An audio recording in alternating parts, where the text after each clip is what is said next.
Hi guys, good morning and welcome back to my Bangla blog channel. কেমন আছো তোমরা সবাই? তো আশা করছি তোমরা সবাই অ্যাজ ইউজুয়াল জাস্ট ফাটাফাটি আছো। আজকে দিনটা তোমাদের সবার খুব ভালো কাটবে।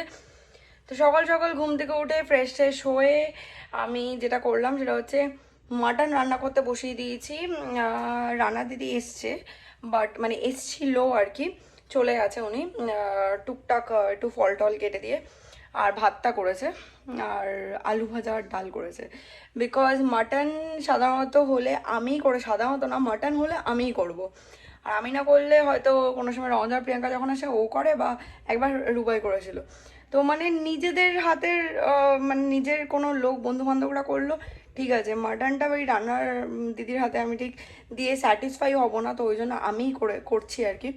তো চলো তোমাদেরকে গিয়ে একবার মাটনের লুকটা দেখে। আর হ্যাঁ, রান্না দিদিকে বলেছিলাম যে চাটনি করতে, তো চাটনিটা বসিয়ে দিই, রান্না দিদি চলে গেছে, তো চাটনিটাও আমি ফিনিশ করব। তো চলো উইথ আমি further delay let's start today's video. আশা করছি আজকে এই ব্লগটা দেখতে তোমাদের সবার খুব ভালো লাগবে। তো চলো তোমাদেরকে একবার দেখিয়ে দিই মাটনটা ঠিক কী অবস্থায় রয়েছে। তো এখানে আমার মাটন কষানো প্রায় হয়ে এসছে, এবার এটাকে প্রেশারে দেবো। আর এদিকে হচ্ছে আমের চাটনি গুড় দিয়ে হয়ে গেছে, এটা নিভিয়ে দিয়েছি, এবার এটা নামিয়ে নেবো। তো ফাইনালি হয়ে গেছে আমার মাটন বাংলা কারি, বাংলা মাটন কারি। তো জাস্ট প্রেশারে দিয়েছিলাম লাস্টে, তো প্রেশারটা অফ করে দিয়েছি, দিয়ে রান্নাঘরটা পরিষ্কার করে দিলাম, ভালো করে ক্লিন করে দিলাম। এইবার আমি স্নানে যাব, স্নান করে এসে আগে পুজোটা দেবো। তো চলো আর বেশি দেরি না করে আগে স্নানে যাই। স্নান করে চলে এসেছি, ফ্রেশ লাগছে, বেশ আরাম লাগছে এতক্ষণ পুরো, মানে তো ঘেমে জল হয়েছিলাম। তো যাই হোক, চলো ফার্স্টে আগে পুজোটা দিইনি, তারপরে স্কিন কেয়ার করে লাঞ্চে বসবো।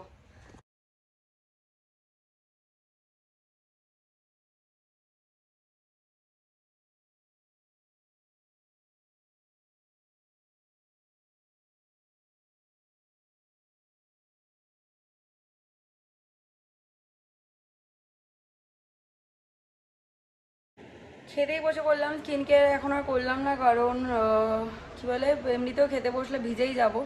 তো যাই হোক, চলো আগে লাঞ্চটা করে নিই, কারণ প্রচণ্ড খিদে পেয়েছে।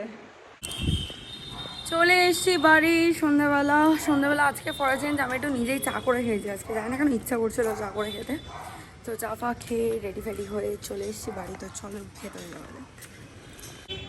সন্ধ্যেবেলা বেরিয়েছিলাম, তো ভাবলাম যে সায়নের জন্য একটুখানি কাজু শেক নিয়ে যাই। তো এখানে বলে দিয়েছি কাজু শেকটা পার্সেল নিয়ে চলে যাব। চলে এসেছি বাড়ি, তো চলো ভেতরে যাই। বেসিক্যালি গেছিলাম হচ্ছিলাম একটু সাকিনা একটু দরকারে, একটা ব্লাউজ দেওয়ার রয়েছে, তো ওইটার ব্যাপারেই কয়েকটা কনফিউশন সলভ করতে গেছিলাম। আর আসার সময় ওই জন্যই তখন সায়নের জন্য একটা শেক নিয়ে নিলাম, কুলফি শেক, যেটা সায়নের খেতে খুব ভালো লাগে। সায়ন এসছে, তো এখন আমরা এসছি কলেজের সামনে চা খেতে। আর এই যে বসে বসে বাদাম শেক খাচ্ছে, বাদাম শেক। কেমন? ভালো লেগেছে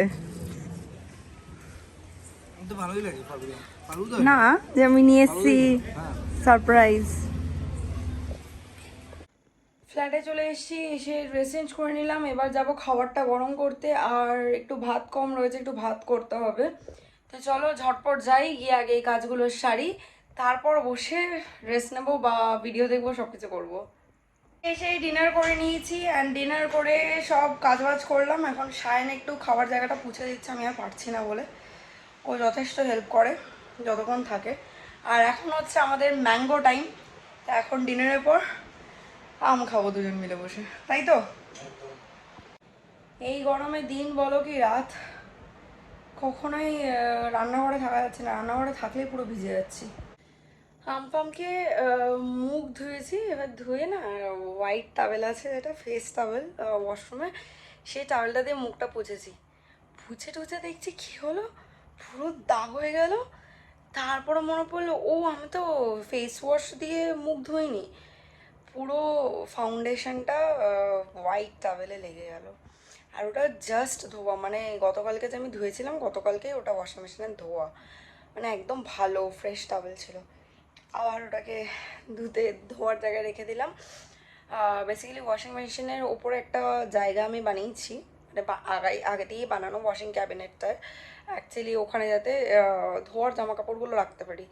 বাইরে যেন কোনো ওই ওয়াশিং বাস্কেট বা কোনো একটা লন্ড্রি ব্যাগ ফ্যাগ ওইসব কিছু না থাকে, মানে সব কিছু যেন দেখা না যায়, সেই সব কিছু মাথায় রেখেই মানে ওটা বানানো ক্যাবিনেটটা আর কি। তো আবার ওখানে চলে গেল। আজ তো মানে এখন তো আর পসিবল না ওটাকে ওয়াশ করা, কালকে করে নিতে হবে ওয়াশ। তো এই হচ্ছে আমার কারবার। তো যাই হোক, এটা দেখার পরে ভালো করে ফেসটা ওয়াশ করে নিলাম ফেস ওয়াশ দিয়ে। এদিকে আমার ফেস ওয়াশটাও ফুরিয়ে গেছে, আর এই ফেস ওয়াশটা না সবসময় সব ওষুধের দোকানে পাই না, তো এটা আবার অনলাইনে অর্ডার করতে হবে, দেখতে হবে পাওয়া যায় কি না। এই ফেস ওয়াশটার আমার যে ওই ক্রিমটা ইমিউল্যাক, যেটা ডক্টর প্রেসক্রাইবড, এই দুটো পাওয়াই যায় না এখন, আর কেন জানি না দোকানে আসে না, বলে আসলেই নাকি বিক্রি হয়ে যায়, স্টক থাকে না একদম ওদের। Hi guys, good morning. Tip দেখে ভাবছো কী করে হলো? তো বেসিক্যালি সায়ন একদম সকাল সকাল গেছিলো আজকে পুজো দিতে, কারণ সন্ধ্যেবেলা যদি না হয়, কারণ আজকে আমার ফার্স্ট সুইমিং ক্লাস আছে, তো সায়ন আসবে, নিয়ে যাবে আমাকে, কারণ আমি প্রচণ্ড নার্ভাস। তো যাই হোক, এখন দিদি রান্না করছে, আজকে তো মঙ্গলবার, পুরো ভেজ সব রান্না হচ্ছে। সে যাই বলো, ঘুম থেকে ওঠার পর থেকে এক্সাইটমেন্টও রয়েছে যে আজকে ফার্স্ট টাইম সুইমিং ক্লাসে যাবো। এমনি মজা করে সুইমিং করতে না, এতদিন কি যেতাম একটু জলের মধ্যে গিয়ে দাঁড়াতাম, ওর গায়ে জল মানে ছেটাতাম, ব্যাস এই অবধিই ছিল। অ্যান্ড আজকে গিয়ে আমি সুইমিংয়ে মানে শিখবো। আর আমি মানে হচ্ছে এতটাই ভীতু যে সায়ন ধরো কোথাও গেছি সুইমিং পুলে, সায়ন আমাকে বলো দেখি নাক বন্ধ করে কতক্ষণ তুই জলের নিচে দম রাখতে পারিস, আর আমি এতটাই ভীতু, অত্যাধিক ভীতু, আমি নাক বন্ধ করে জলের নিচে যেতাম, বলতাম যে হ্যাঁ হ্যাঁ পারবো, হয়তো মিনিমাম 10 সেকেন্ড তো পারবোই, আমি সমস্যা এরকম করে উঠে যেতাম, মানে আমার ভয়ও লাগতো, আর মনে হতো যে আমি মনে হয় দম রাখতে পারবো না। তো যাই হোক, আজকে এই ব্লগটা এই অবধিই রাখছি, আশা করছি দেখতে তোমাদের ভালো লেগেছে। ভালো লেগে থাকলে প্লিজ একটা লাইক করে দিও, কমেন্ট করে দিও, শেয়ার করে দিও যারা চ্যানেল নতুন আছো, আর চ্যানেলটাকে সাবস্ক্রাইব করতে একদম ভুলো না, পাশে থাকা বেল আইকনটাতেও ক্লিক করে দিও, তাহলে আমি যখনই কোনো ভিডিও আপলোড করি না কেন তোমাদের কাছে নোটিফিকেশন পৌঁছে যাবে।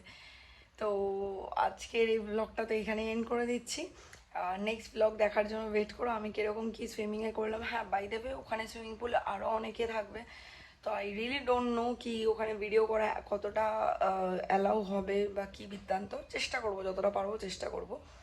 So wait for the next video, stay happy, stay fit and stay positive, tata.